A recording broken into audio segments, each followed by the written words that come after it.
Time to make some ribs and pork burgers.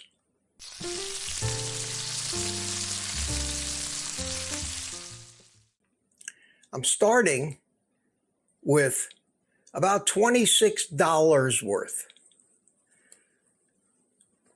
of pork ribs, not baby back ribs, but pork ribs, which I've unwrapped and blotted. And you'll notice that on these pork ribs, there's just a lot of extra meat everywhere. There's a lot of extra meat on the end, which is just meat. And if you go up to where the first bone is, it's right here. So the idea is to make these ribs look more like ribs, even, without flaps of meat and fat sticking all over them. But I end up with a lot of great meat. A lot of great meat there. So let me get a bowl. And we're going to turn this into what's going to amount to 8 to 10 meals between the pork that I cut off and the actual ribs themselves. Now, the first thing I want to do is I want to trim all of this excess meat that's like a flap on the bottom off of the ribs. Put it in there. This is perfectly good meat and fat. And I'm going to take my meat grinder when I'm done, and I'm going to grind it into ground pork, and I'm just going to make patties out of it. And I want to end up with a really nicely trimmed rack of ribs that I can cut in half and make 2 complete servings of ribs out of each one. So out of the ribs themselves, I'm going to get 4 servings. 4 servings. And I'm going to get a ton of meat, which I'm going to trim. I'm going to trim off the edge as well. Trim the ribs down to size. A good sharp knife is really handy for this. We're going to trim this. Already I've got half a bowl full of pork. And this is pretty much where the ribs themselves will end.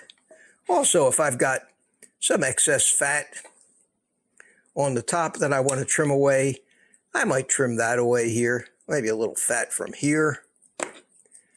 You can make these as pretty as you'd like. But this is how I start when I go to make ribs. Now I'm going to just bake these ribs in the oven. I'm going to bake them at 275 degrees with nothing but a little Maldon smoked salt on them. And there, it's just that simple.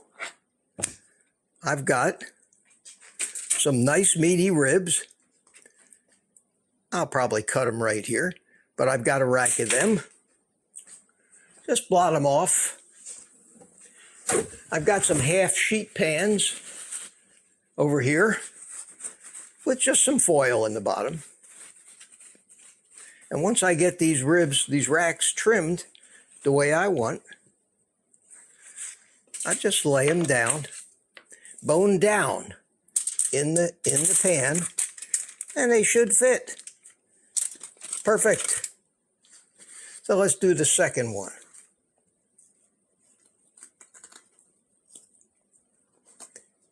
Yeah, you go through a few paper towels here, but it's worth it. Because like I said, I'm going to get 8 to 10, depending on how much actual ground beef I net out of this.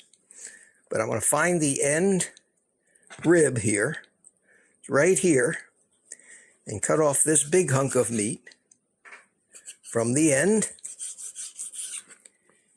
into the bowl.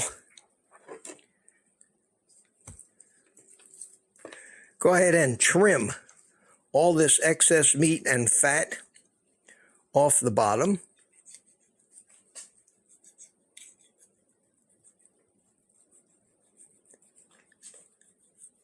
Not hard to do. I'm not a butcher or anything like that. Again, the secret is to have a good sharp knife. And a good sharp knife will let you do this with no trouble whatsoever. And there's a lot of excess meat that's further away from the bone than we really would want to eat. And we have the bones. We have quite a bit of meat on this cap part right here. So let's cut that off and make these ribs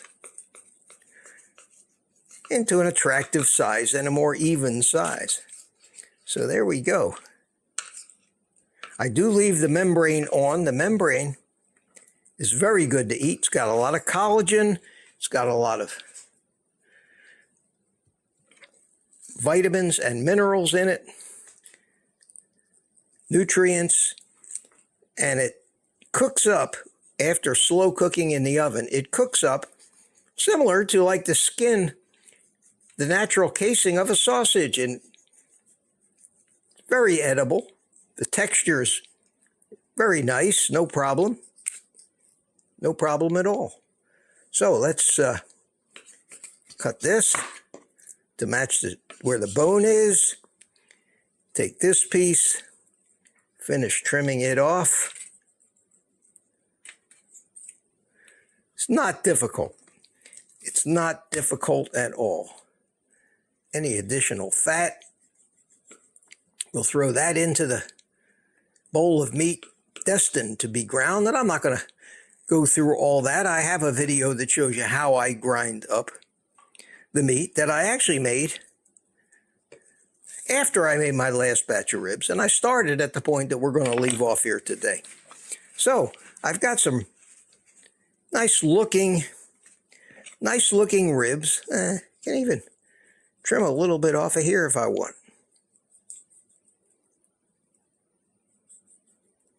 To make them pretty consistent for when I eat the ribs. And these ribs look very, very nice. Very nice. I'll leave that meat on there. Maybe trim off just a tad of this fat over here, because it'll be a welcome addition to the burger meat, to the pork burger meat that I end up with. And we'll just take that off of there.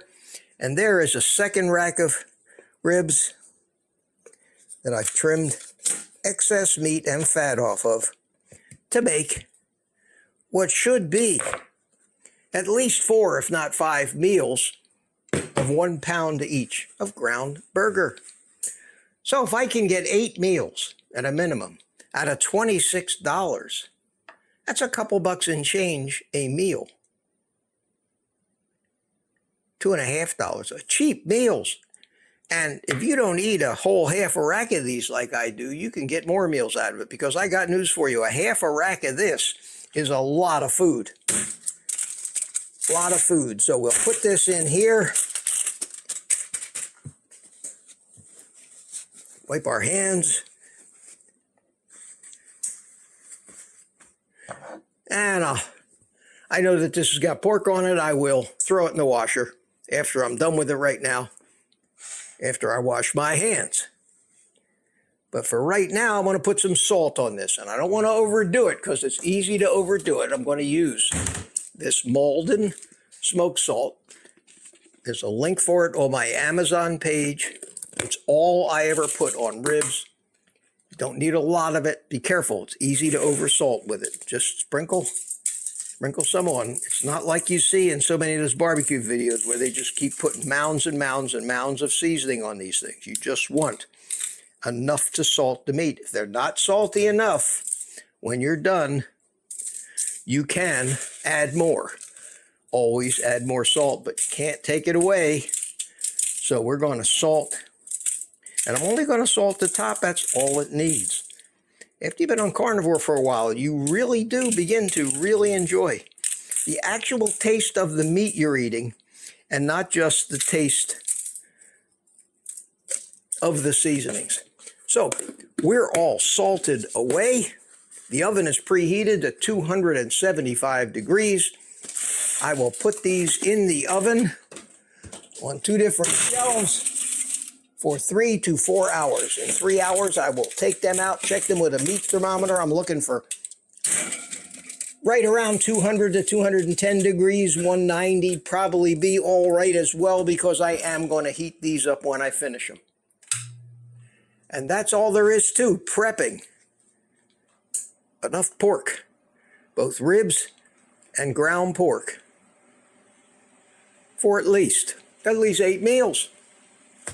Always trying to figure out less expensive, more economical ways to be able to do carnivore. And this one I particularly enjoy. Well, the ribs have been in the oven for 3 hours.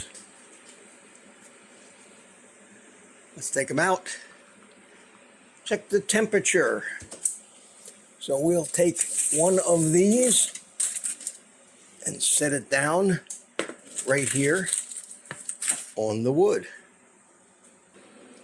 Get us a thermometer and see what the internal temperature is.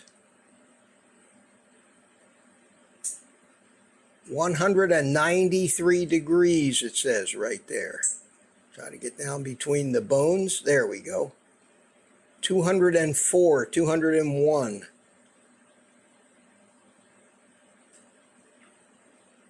197. They are cooked. They're cooked. So what I'm going to do is I'm going to take this rack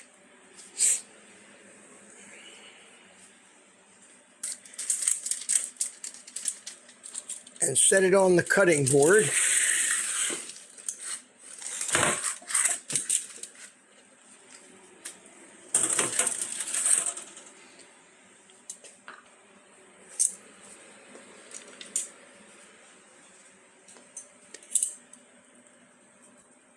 Let's cut it in half. So let me flip it over so I can see the bones.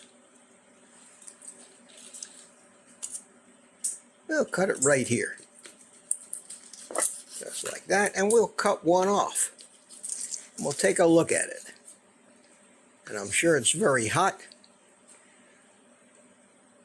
but it certainly appears well cooked, very juicy, and for all intents and purposes, it's done.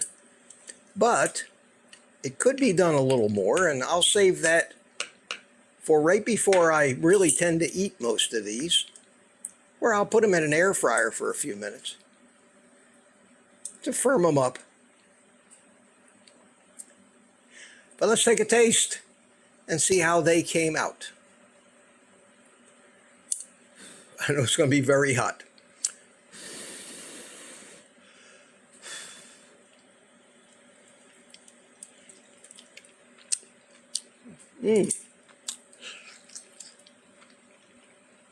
They fall right off the bone.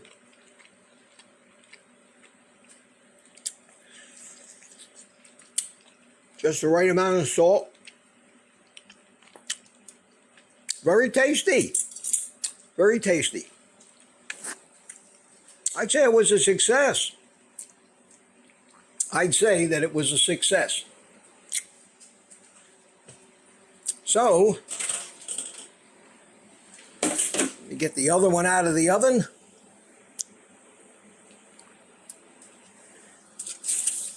I'll set it here on this rack on the stove.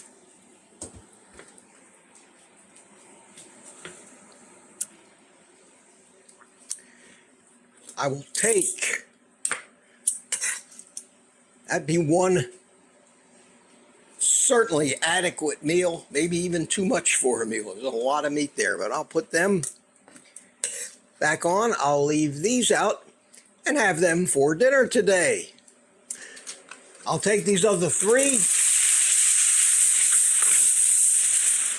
let them cool off, leave them right in the pan that I had them in, and we'll cover them with foil, and when they cool down a little bit, I'll stick them in the refrigerator, and tomorrow I will vacuum seal each of those things, put them in the freezer, and I've got 3 meals to go.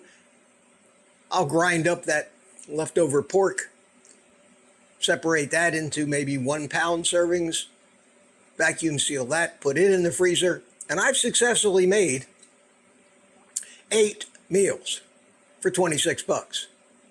And if that ain't cheap carnivore, I don't know what is. And that's going to wrap up this little adventure for today. And that only leaves me giving you all the rest of the day off. And eat meat. This is meat. See you next time.